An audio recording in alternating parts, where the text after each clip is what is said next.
So welcome to FitMitTuro Fitness Podcast. Today I have an amazing guest, Alan Misner, who is an author, is an online health and fitness coach, and host of 40 Plus Fitness Podcast. So it's a very, very popular podcast, and I only can recommend to check it out. And Alan, but before telling what Alan is doing, let's get know who Alan is. And so Alan, first of all, thank you for your time coming to my show, and tell a little bit for my audience, who, if they don't know you yet, who you are and where you are living, what you're doing, some normal stuff, and then let's get into fitness stuff. Well, it's anything but normal stuff for most people. But anyway, I was a corporate guy. So I'd made it up into the C-suite and was making good money at 39 years old, but I was miserable. I was unfit. I was fat. I was not happy, and I wanted to change, and I was struggling. I wanted to get more fit, and nothing I was trying was working. I went 8 years struggling, trying to get more fit and gaining ground, losing ground, and not getting anywhere.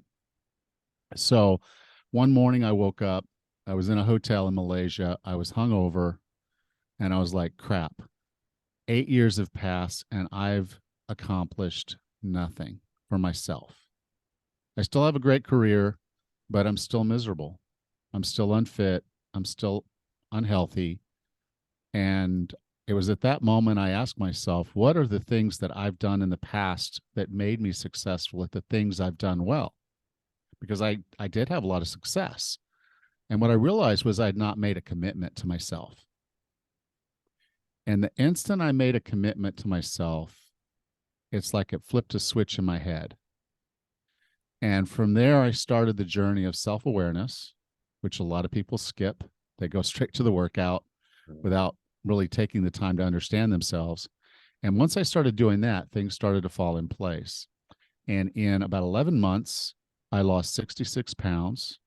Wow. I went from being this miserable, unhealthy, unfit guy to running a Tough Mudder with my level 1 CrossFit coach daughter, who was 20 years old, and finishing with her and enjoying the whole race, not slowing her down a bit, and just really enjoying that time with her. And doing that made me realize how hard this can be for other people to get past themselves, to really figure out what they need to do, because it's different for each of us. Yeah. And in doing that, I started becoming an online coach. Flash forward a few years, I got laid off, and I told my wife, I'm like, I'm not going back to corporate because that doesn't serve me. Now, a lot of people say, okay, that's gutsy. But then my wife and I sold everything we owned, and we moved to a Caribbean island, and it's called Bocas del Toro, Panama. And that's where we live now. My wife runs Lula's, which is a bed and breakfast. I help her when I can. But I do my thing. I help people online get healthy and fit, and I love what I do. So not normal, because everybody says they want to sell everything and move to a Caribbean island, but my wife and I actually did it. Wow. That's it. And how old are you now? When was that thing when you said that you were 39 at the time and that you got the realization? Right. I did the Tough Mudder at 46. I'm 57 now. Oh, right. All right. So that's 18 years ago when that kind of everything started. Yes. Well, I say started. It was started and stopped, it was and started and stopped. Yeah. But when like, you got that hit that point that now, it's not where I want to be. Yeah. But it took a long time for me to figure that out. And that's why I do what I do, because I think so many people want to get fit. They just don't know how to make themselves change in a way that is sustainable. So I'll give you an example. There were these videotapes, back DVDs, okay, that dates me, with Beachbody, and it was called Insanity, okay, and it was Shaun T. And I thought that was great because I was traveling a lot, and I said, I could just do these DVDs. I don't need any equipment. I can do it in my hotel room. Perfect, right? I took all the DVDs, I ripped them to my iPad, and then I did the benchmark workout. Okay, it's just the benchmark. So it's not even really a workout. It's just to find where your fitness level is. Yeah. The next morning, I couldn't get out of bed.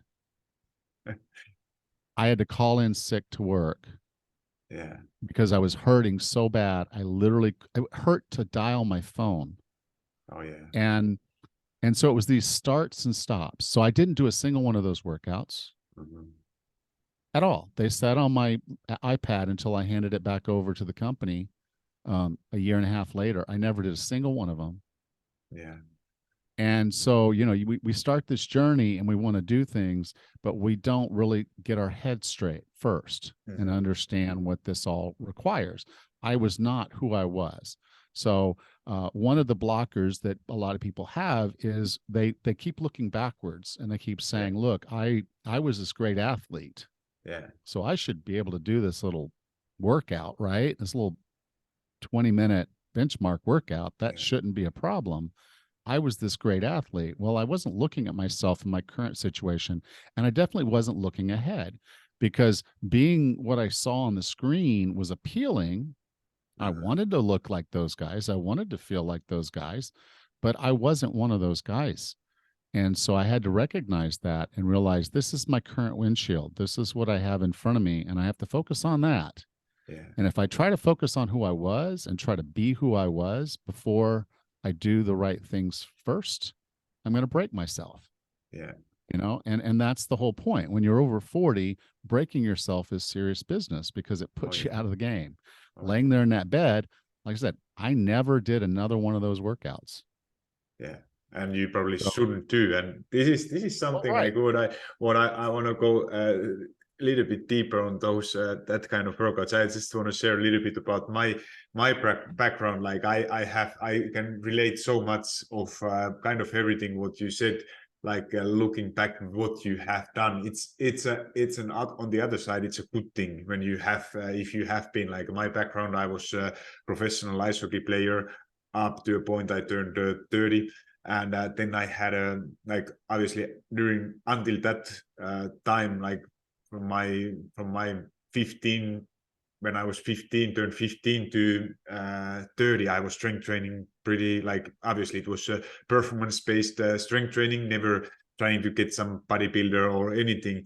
But then I was kind of so tired of everything, and I didn't want to do any kind of strength training. I didn't want to see the gym.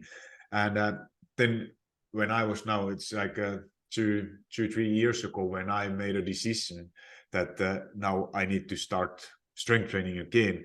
And it was so devastating to see like that, because you know that when I was in my 20s, how much squat I had, how much I did bench press.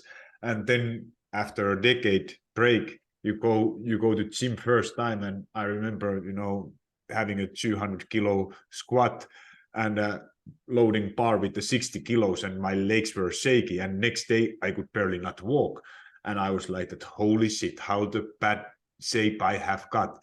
But good thing was that like having that muscle memory, even decade of break, it took like, I would say 3 months.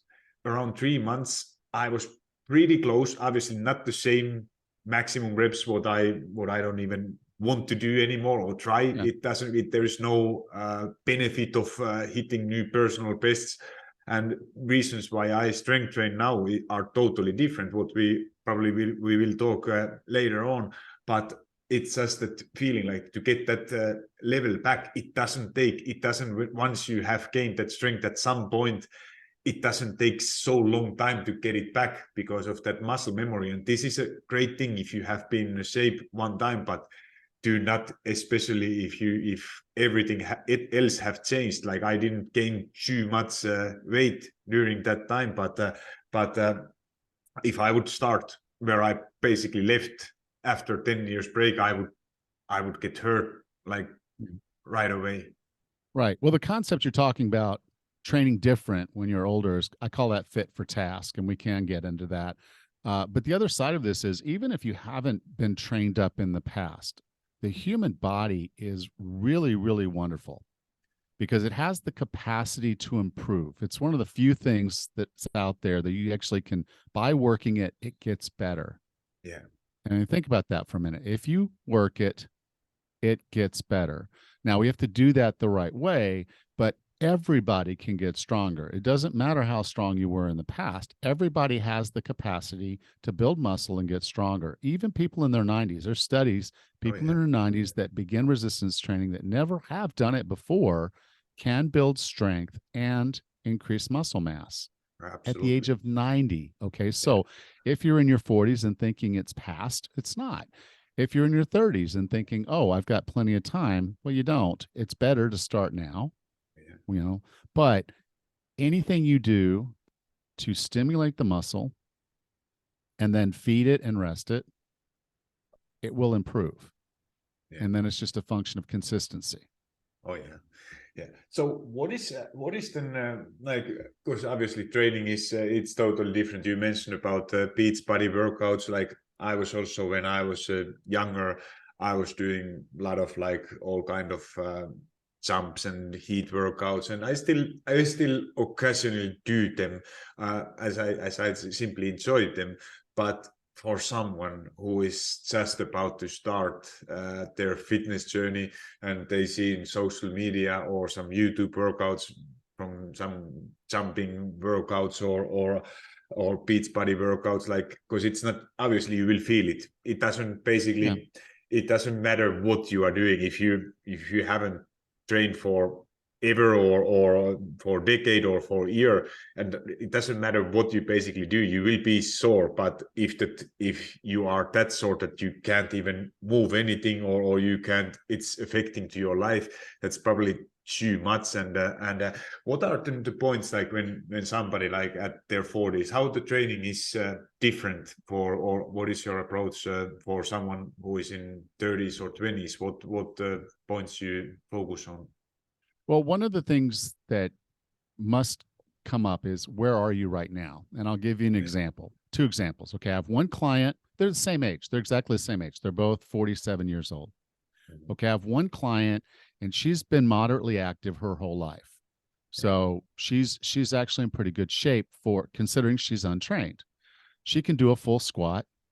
Within a few weeks of working with her on the squat form, we're able to start adding load up to a point where she's squatting half her body weight for reps. Okay. I have another client and she comes in, but her conditioning is so much worse. She can't actually do a body weight squat right now. Yeah. So what we have to do is we have to start strengthening her leg muscles and start building mobility so that she can actually do even one squat. I mean, she can't do one squat holding on to something for stability. Yeah. So we've got to start where she is. So wherever you are in the spectrum of fitness, it's really just working with what you have. Yeah. And so some individuals are going to start from a very low place, but there's no place but up. Other people are going to start from a higher level, but that's their journey. That's your journey. So don't look at what other people are doing in the gym. Don't look what these Instagram, YouTube, Facebook people are doing, influencers. Don't let them influence you. The biggest influence you should have is understanding where you are today. And then the principle going forward is what I call gentle nudges. Okay. Everything we do should be a gentle progression up from where we are until we reach a point of what I would call mastery. And mastery is when you're fit for task. So when I can get a woman to be able to completely squat with some resistance on her back, and that could be half her body weight, it could be a little more, but when she gets to that point, what I know is that she's functional. This woman can reach down and grab her groceries, and she's going to do it with her legs and not her back. She's going to be able to move around freely. Because she has appropriate leg strength, her balance is going to improve. So the likelihood that she's going to fall goes way, way down. Now, I'm giving you examples of women only because that's the drastic for some cases where I have a woman that was really, really frail. They lose muscle mass and they lose bone density a lot faster than men. They start the process. They didn't have as much to start with. So they can give us more of that, that contrast. But I see men that need to do the same thing. And the point to move forward is start where you are and then gentle nudges, learn the form, and then add resistance or load, and then gentle nudges, and just rinse and repeat and keep doing it. And if you're consistent, your body will respond and you'll get better. Yeah, no, that's so well said. And like what I hear, and probably you too, all the time, is that they say that I'm starting from zero, but there's nobody who is in zero. It's just that starting point is just a bit lower. Then it depends to who you compare yourself. And every race you run, you start at a starting line. Yeah, you are. Now the difference in this zero. race is the difference in this race is we're not all at the same starting line. Yeah, exactly. You know, your starting line is different than my starting line. Yeah. And here's the other key component that when I talk about fit for task is your finish line is different than my finish line. Oh yeah. Because the things you need to do in your life are different than what I need to do in my life. So fit for task is this concept I have where it's like, what do you need to be? Yeah. Okay. What do you need to be? So we're running a bed and breakfast, right? Now, one of the things about our bed and breakfast is that we have water bottles, these 5-gallon water bottles. Now, a 5-gallon water bottle weighs about 44 pounds. Okay. And some of them have handles and some of them don't. But we get a delivery of water. We'll get 7 to 10 of these bottles of water, and they're at the front of the house where they get dropped off. And then I have to distribute them to where they need to be that in the back of the house, which is 30 meters away, or be that to the back of the house and upstairs, again, 30 meters and now up a flight of stairs. Yeah. So I have to be able to carry 44-pound bottles of water, sometimes 2 at a time if they have handles, from one place to the other. So I get them all back where they need to be in storage. And so that's a fitness level that I need to maintain. You know, I have a wife that I'm taking care of, you know, not taking care of, but she's my wife. Yeah. 20 years from now, she may need my help. What if she falls and I need to help her to her feet? What if she is sick? I need to be able to help her. So I need to have the strength, the dexterity, the stamina to be there to help my wife. Yeah. When I'm 105, I want to be independent. I want to be able to wipe my own butt. Okay, when I'm 105. And a lot of people kind of laugh at that, but that requires me to get up from a chair, move quickly, get into the bathroom, sit down, do my business. It was a squat. There's the squat again, right? Yeah. Do my business, clean myself up, and back up on my feet. Again, rising from the squat, and then go back in there and start watching my TV program again. But I need that fitness level to be able to do that. And so few people are working on maintaining their fitness just to be the thing they want to be. If you like playing tennis, you could still be playing hockey. Now, you just need the fitness level to be able to safely play hockey. Yeah. And so it's just those things. What do you enjoy in your life? What do you want out of your life? When you retire, do you want to just be this old invalid that sits around in a wheelchair? Yeah. Or do you want to be out and about doing things when you're older? Do you want to be independent, or do you want someone to have to wipe your butt? And so it's this whole concept of you need to be fit for who you want to be and who you're going to be. And if we're going to age properly, fitness is a big part of that. If we don't do something for it, sarcopenia and osteopenia will erode our bodies, we'll become frail, we'll become weak, and we'll waste away.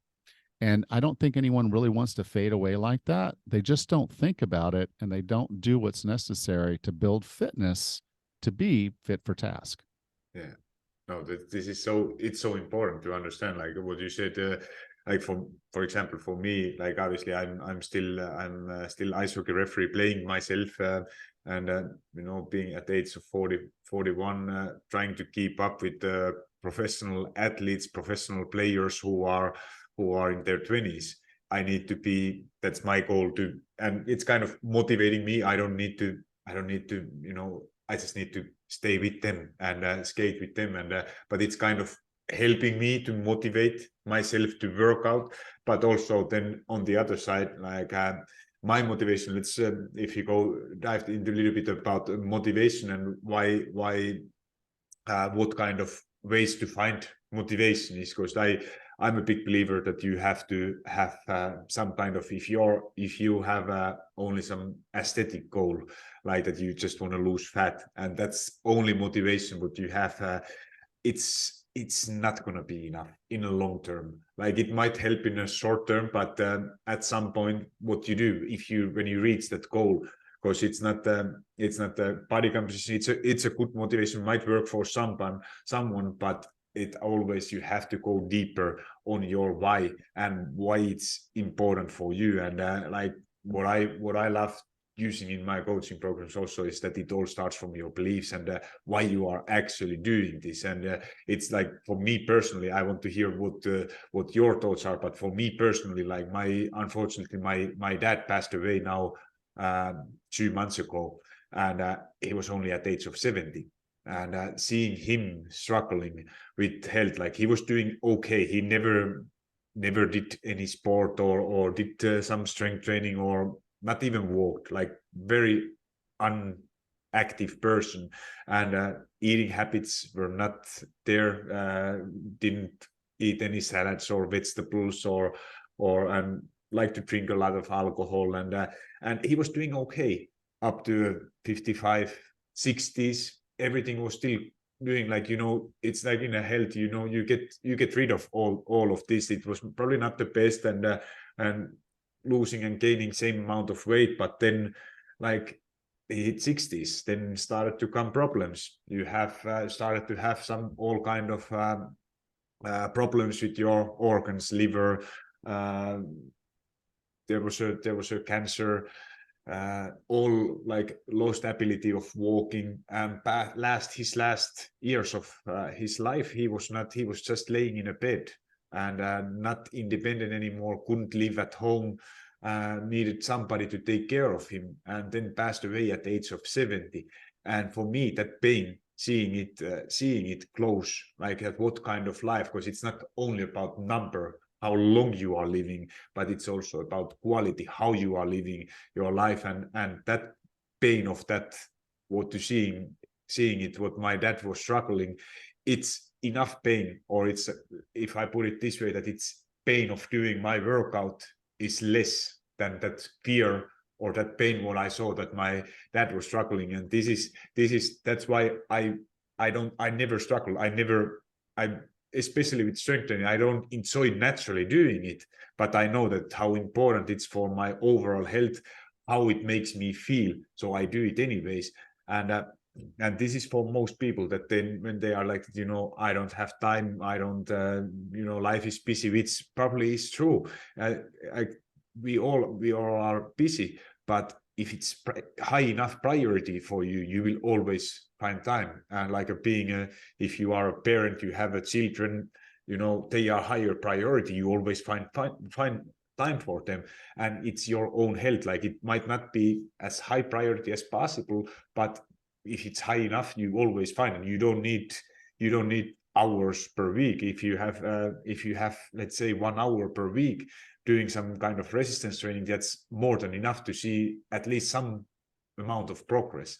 So what is your, like, is that what you just shared? Is that your motivation, or do you have like that? Is it that all that from your background, what you said, that how it was, and is that your ultimate motivation? Or well, sorry for your loss. I mean, that's a big loss, and I feel for you.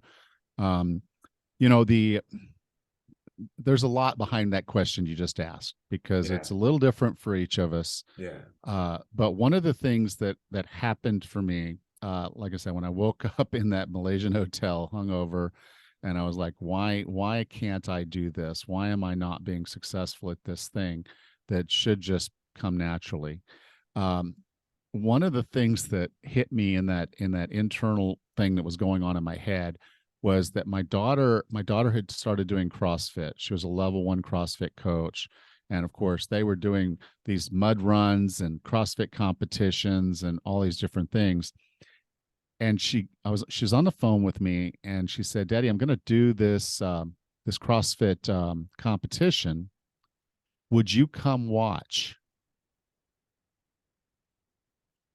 And it immediately hit me when she said that, was that I shouldn't be watching my daughter doing her CrossFit competitions. I should be participating in those competitions with her. I don't want to be a spectator in my daughter's life. I want to be a participant. Yeah. Okay. So there was a push and a pull. And the push was, I don't want to be the old man that watches life happen. Yeah. I don't want my children and my grandchildren to see me, I just remember how many times I've seen people sitting on the couch, sitting around in chairs, and the kids are on the floor playing. Yeah. Yeah. And I'm like, no, no, I'm not going to be sitting in a chair. Yeah. I'm going to be on the floor with them. And again, a lot of my friends are like, well, I'm not getting on the floor unless I have a plan on how to get back up. And it's a funny little joke, but just get up, just make sure you're able to get up. Just be fit enough to get up. It's a simple thing. So it's really about a life experience. I want to have these experiences. I want to do these things. If someone called me up right now and said, hey, Alan, I've got an extra ticket to go to Machu Picchu tomorrow. Do you want to come? I'll be like, yeah. Now, Yeah. so, or my daughter says, hey, I want to do another Tough Mudder this year. Are you game? Yeah. Yeah. No, yeah. those are such a great motivation, and it's right. really And so there's good. that push, Yeah. push, and then there's the pull. And like I said, you said your father's lifespan and his health span were two different things. Yeah.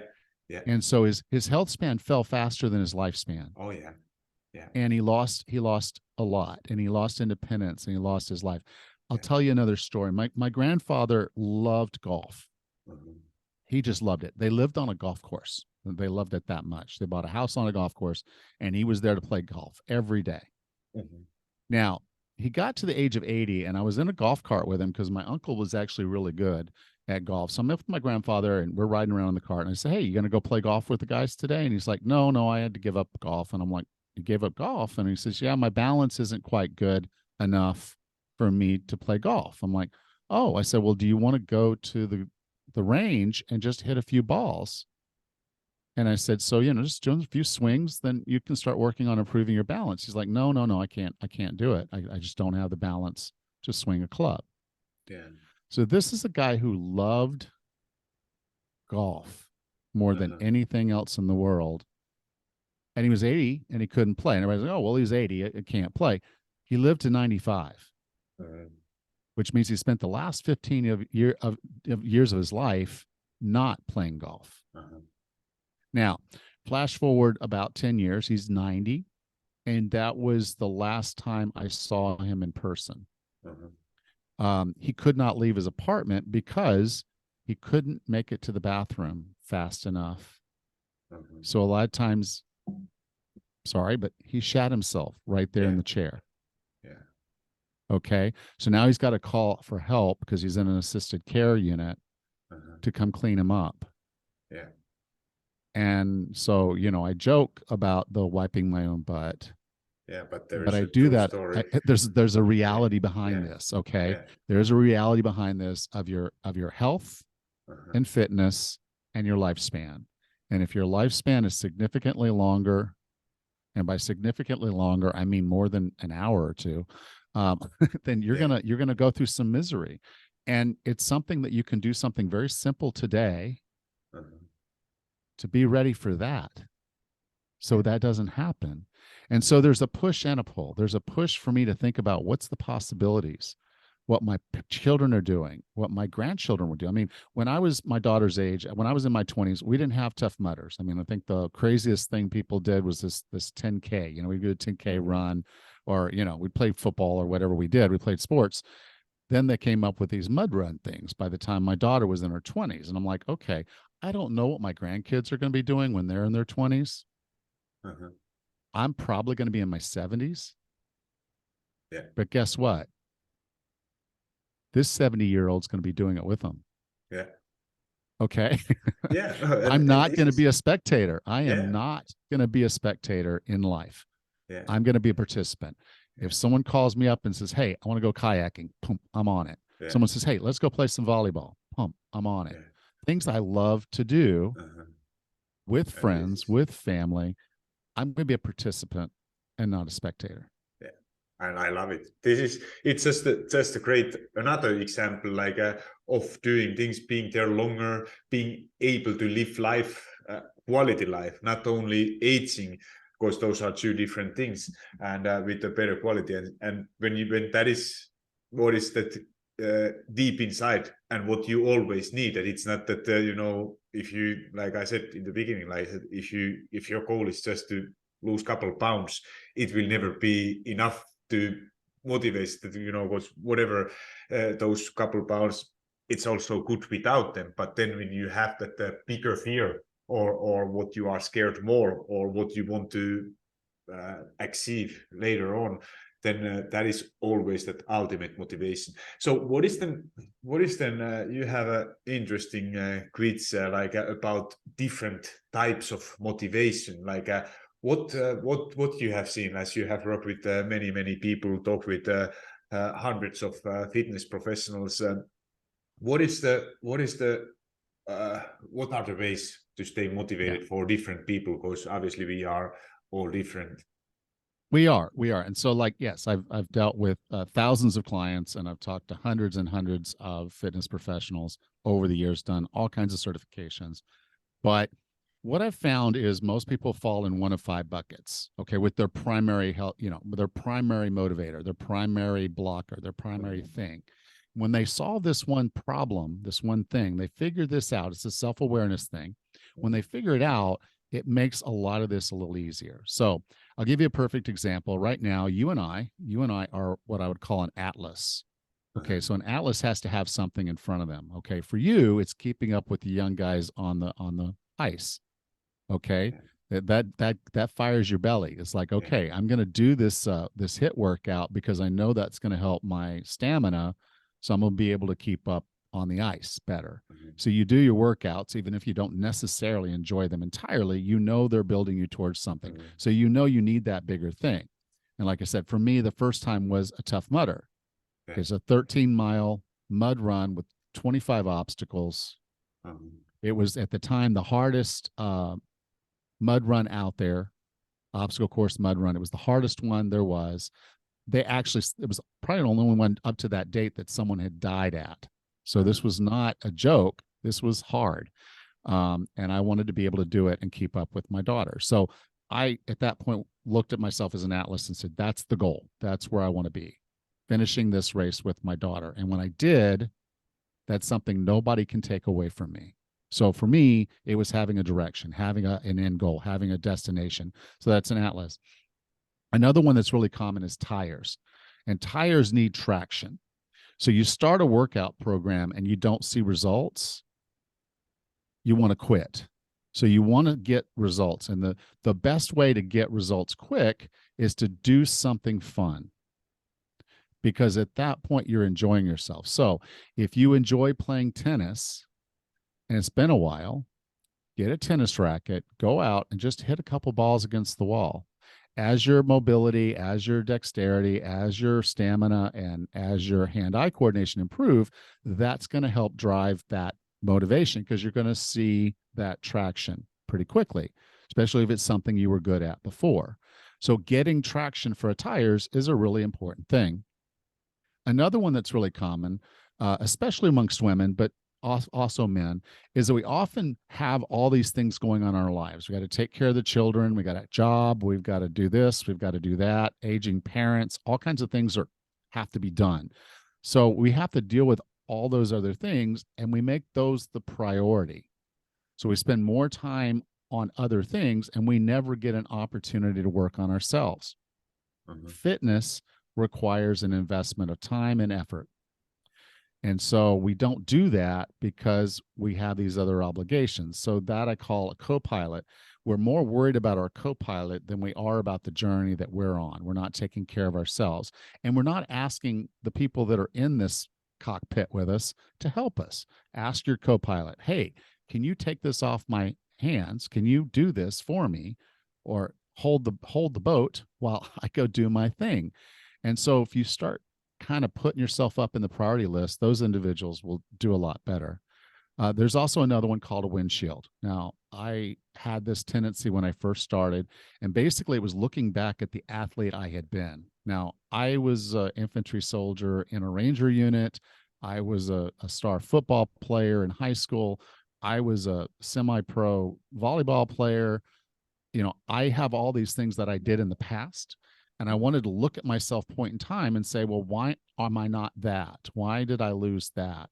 And instead of what I needed to be doing was looking through my windshield at where I was going and making course adjustments based on where I am, not on who I was. And so I had that tendency. I had the tires tendency. And now my big one is Atlas. I want something big in front of me. I want something scary in front of me. And then the final one is pedals. And there's not as many pedals, but there are some. Pedals is when you see a new workout and you want to try it. And then you see a new diet and you're like, oh, I'll go ahead and try that.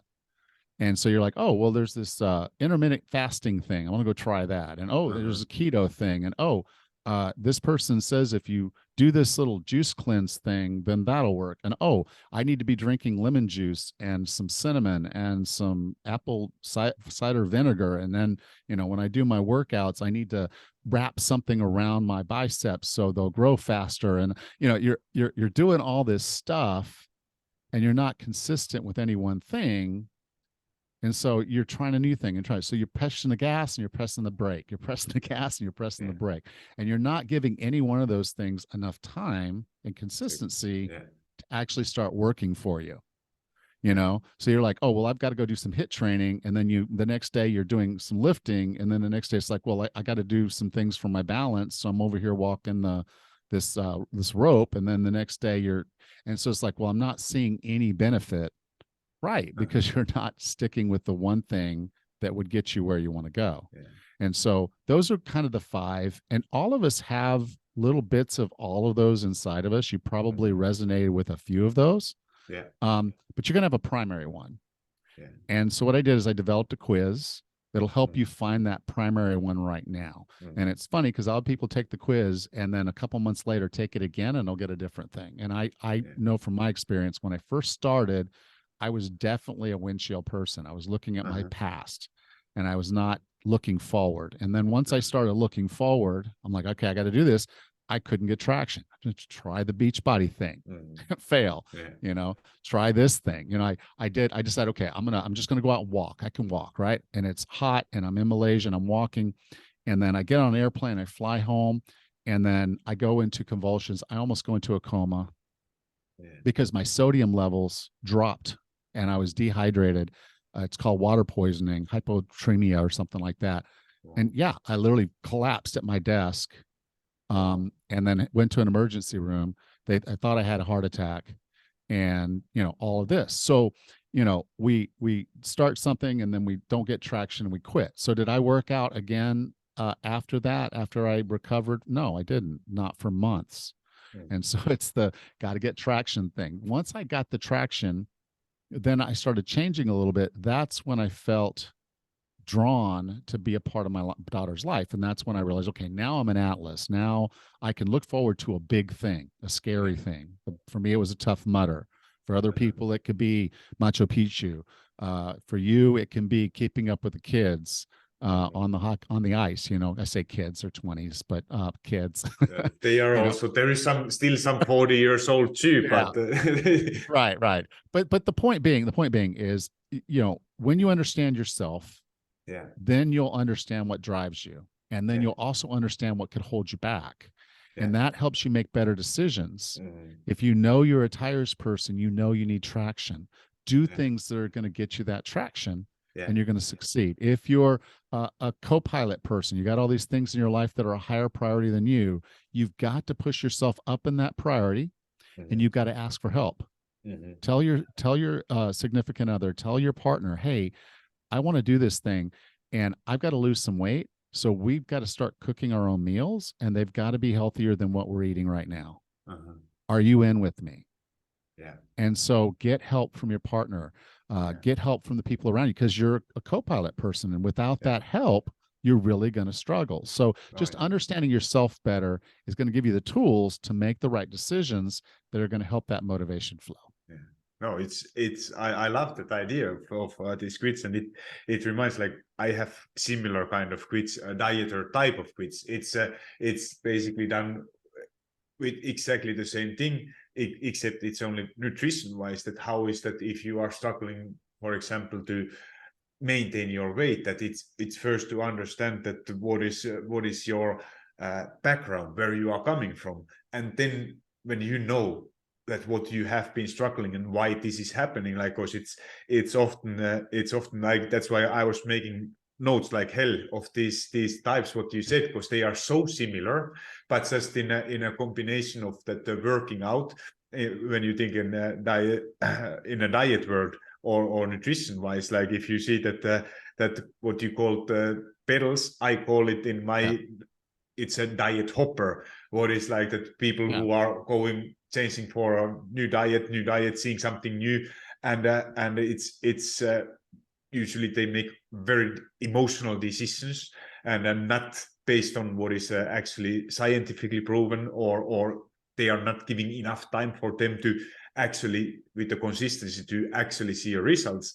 And then, like typical yo-yo dieter, it's exactly the same, that those things that they are going up and down, and then emotions when something is not working, they are that I'm out of here, or I quit, and then trying, maybe waiting that motivation is already there, and then but it's all only like there is no right and wrong way to do it, except probably I would say that if that pedals what you said, that if you are jumping from another thing, but there's also a way how to approach it, like that, to keep it like a kind of, if you have for example workout program, what is, you change it every once in a while, you focus on, and this is kind of what I because I don't need too much variety, but always like I love, and what I use a lot of for my clients too, is that we focus on different goals.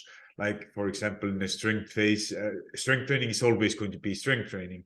But when you change month after month, what kind of rep ranges you are using, maybe for a couple months, like it's good to have a different goal, like if you have like what I do for myself, and some of my clients who have like for example some endurance goal, focusing, leaving strength training a little bit of less away, focusing more on endurance, and kind of this way changing things around and kind of focusing. Because if you are doing, let's say you focus only on strength training, but you are never doing any kind of heart health exercises or endurance training, because they are all important.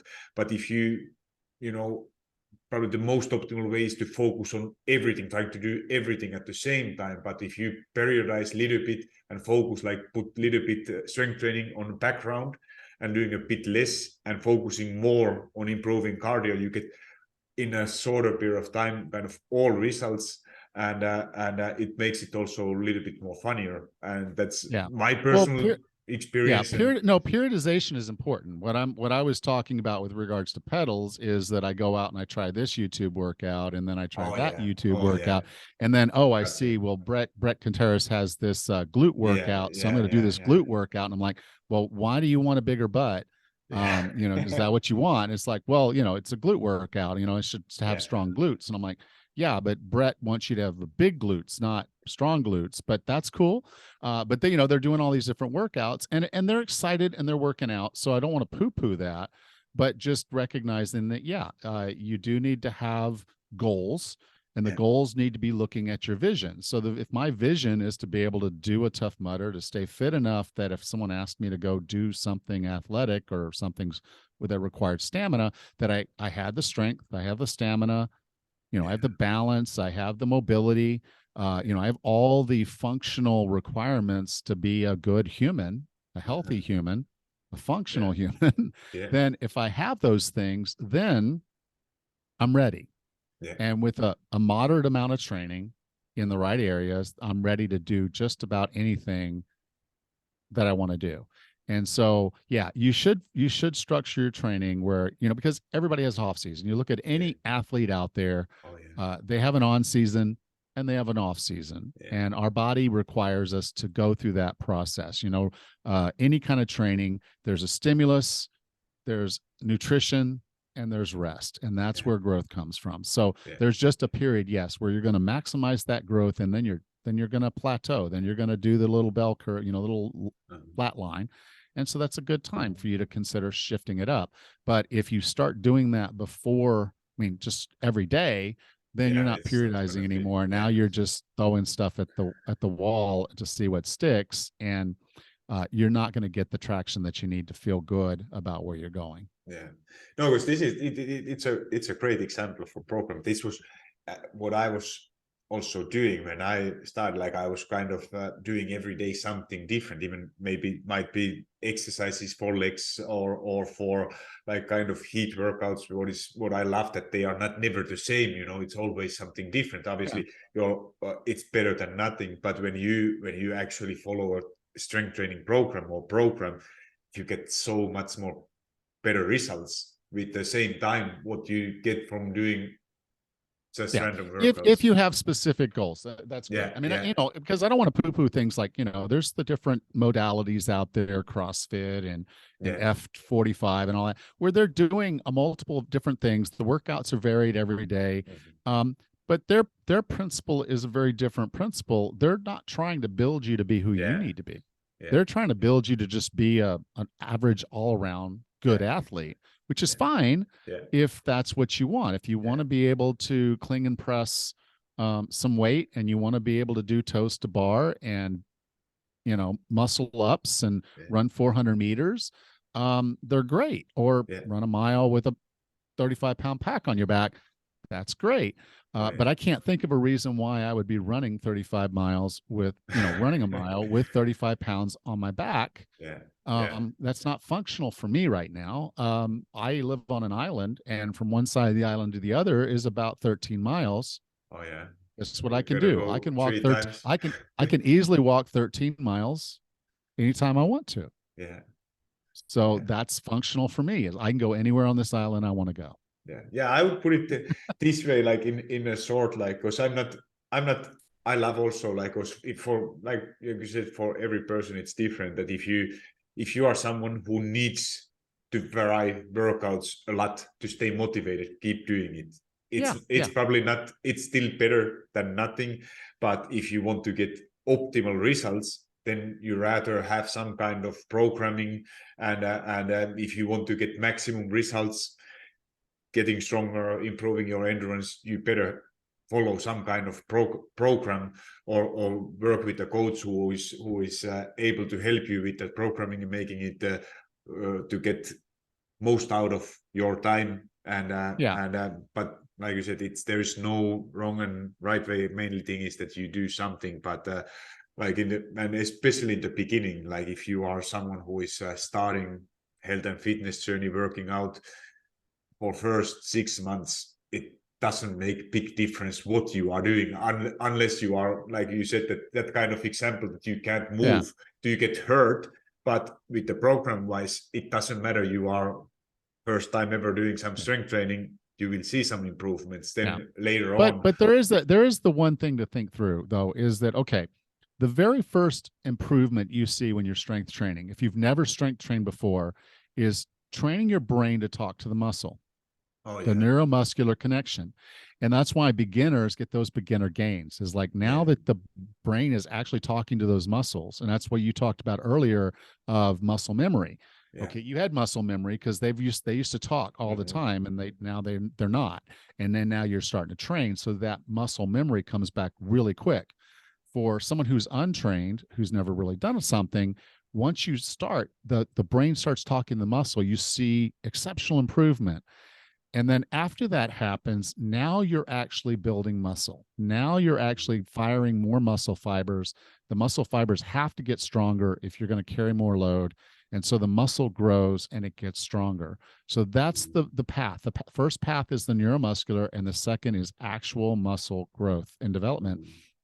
Okay. If you're bouncing around everywhere, doing this and doing that, you never really give your muscles the opportunity to do the neuromuscular part. So we go out, we learn a basic squat.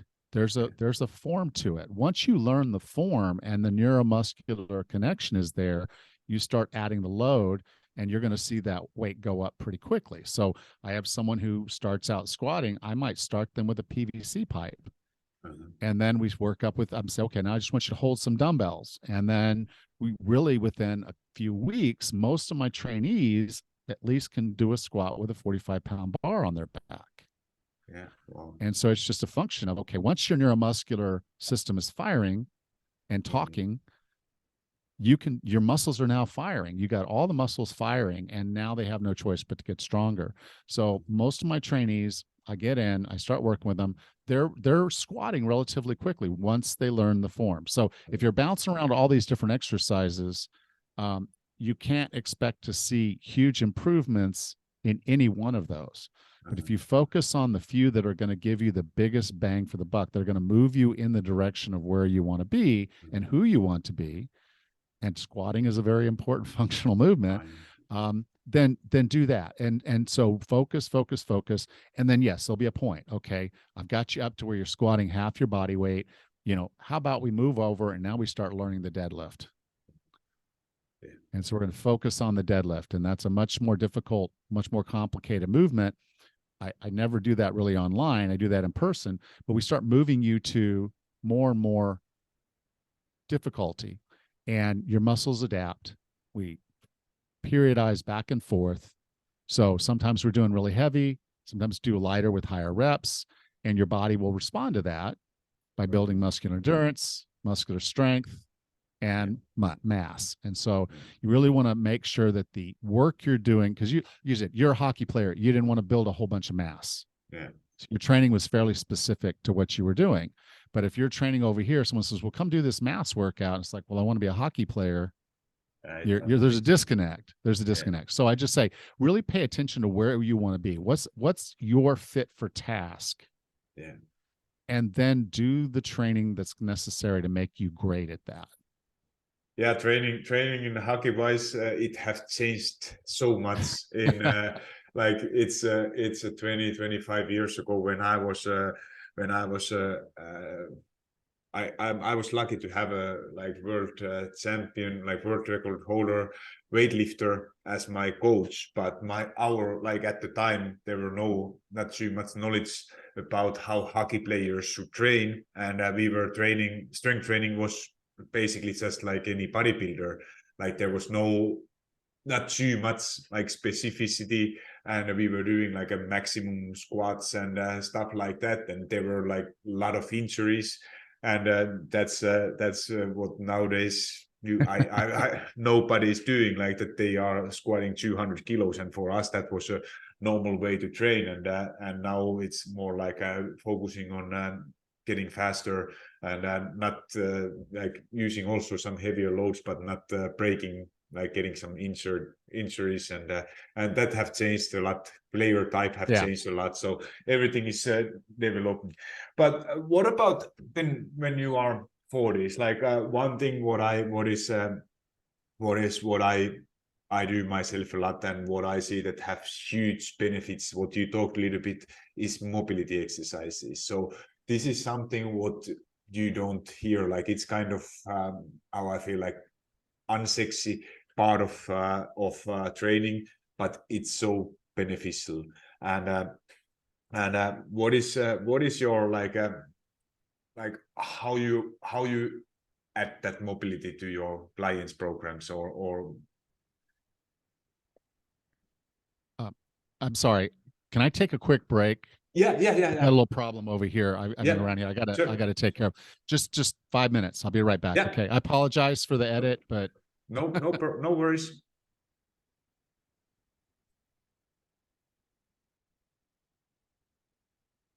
So Alan is back. Sorry for interruption. Yeah, sorry about that.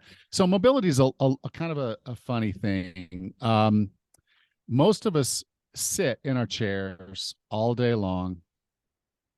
Or we do certain repetitive things over and over and over. And as a result, our body adapts to that position. Our calves get shorter, our hips get shorter. And so we're not actually moving in a very effective way. And in fact, that's usually what's causing most of the aches and pains that people feel when they get over 40. So I'll give you a perfect example. I have an injury playing volleyball. I turned my ankle thousands of times. So I really struggle with dorsiflexion on my foot, particularly my right foot, which was the ankle I seemed to turn the most. I guess based on hitting and landing. But anyway, neither here nor there.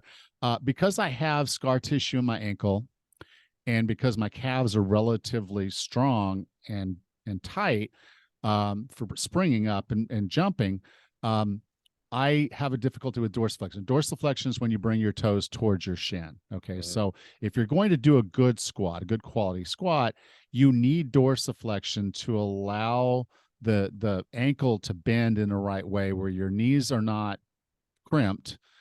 Because if your knees can't go forward the right way far enough, then your butt ends up going forward. You end up leaning forward, way forward. So you can try this exercise at home. If you would hold like a broom handle straight up over your head with your hands about a little over shoulder width apart, your feet in a normal squat position, and squat down. And if you find your upper body wants to completely shift forward where you're actually looking at the ground, then you probably have tightness in your calves, and you might have it in your hip flexors, in your hips. If you sit a lot, that might be where it is. So just understanding that you have these movement limitations can help you understand where to spend time on mobility. A lot of people will say just to stretch everything, but there's no reason to stretch a muscle that's already long. Yeah. So there's no reason to stretch your glutes. You don't use your glutes enough to need to stretch them. You need to strengthen your glutes. My calves are really tight. So before I do any squatting, I go ahead and mobilize my calves. And I do that with stretching. I do that with self-myofascial release. I do that with just getting them warm.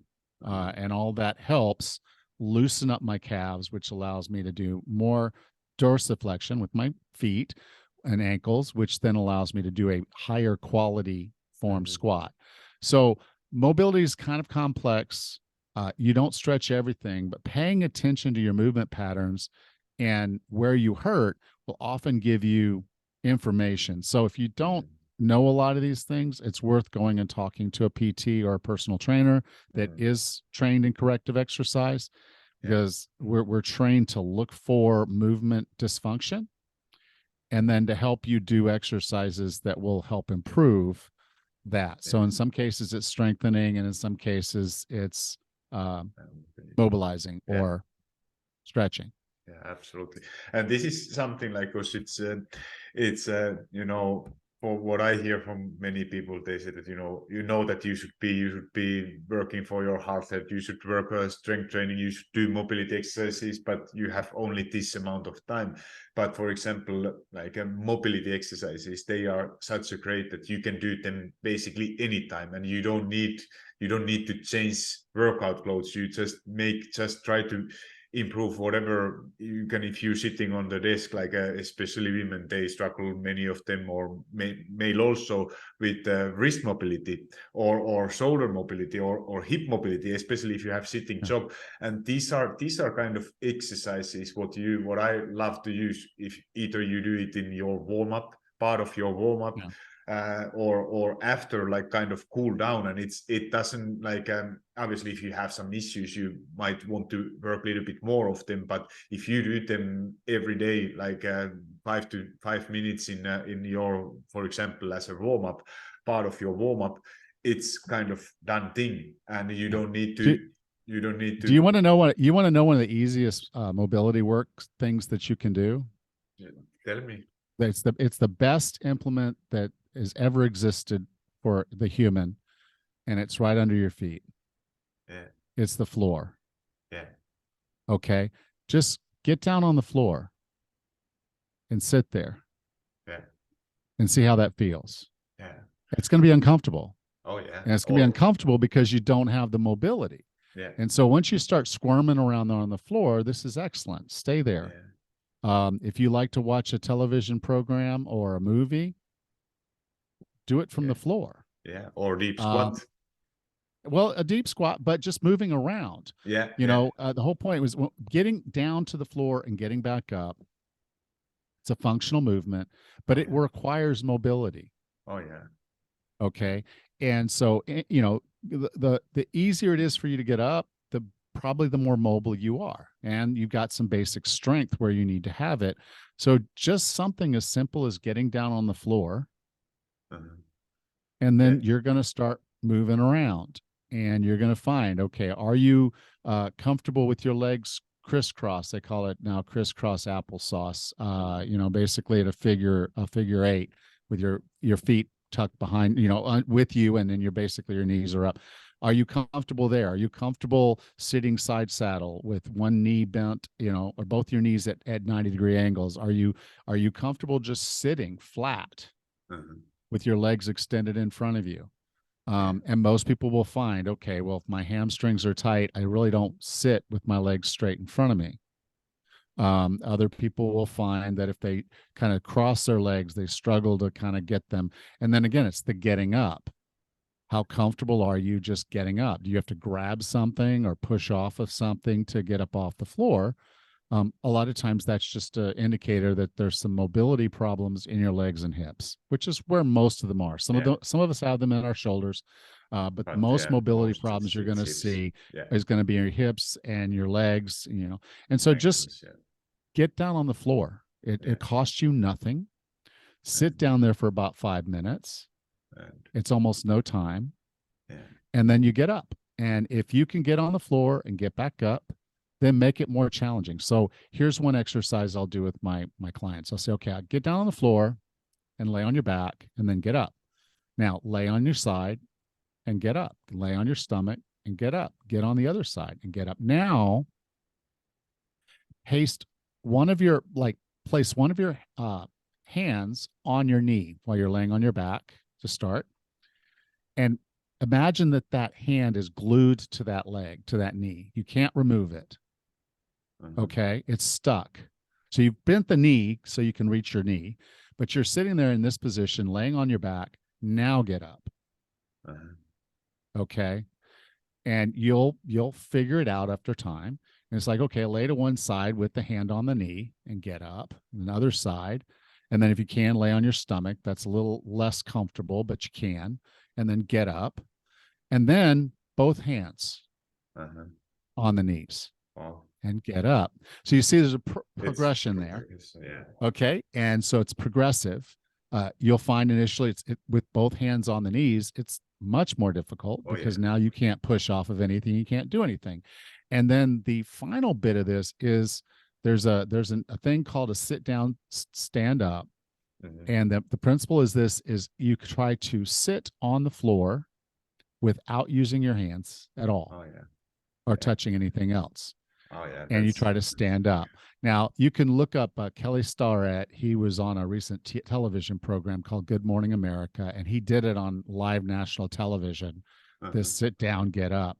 And that's sort of the ultimate measurement that you have good hip and leg mobility and strength is the capacity for you to just sit down on the floor. You cross your feet, and then you try to sit down on the floor, and then you just try to get back up without ever placing your hands anywhere but in your lap. Yeah, those are great. I remember I got to try those. We practice actually when I was a hockey player, a lot of that kind of exercises, getting up without using hands and hands behind your head and stuff like that. So those are great simple exercises what you can do it. So to wrap up this episode, what is for number if you are over 40 workout program, what it obviously it depends on your goals, but the parts what in my opinion you should include always some form of resistance training, strength training, mobility exercises, and some form of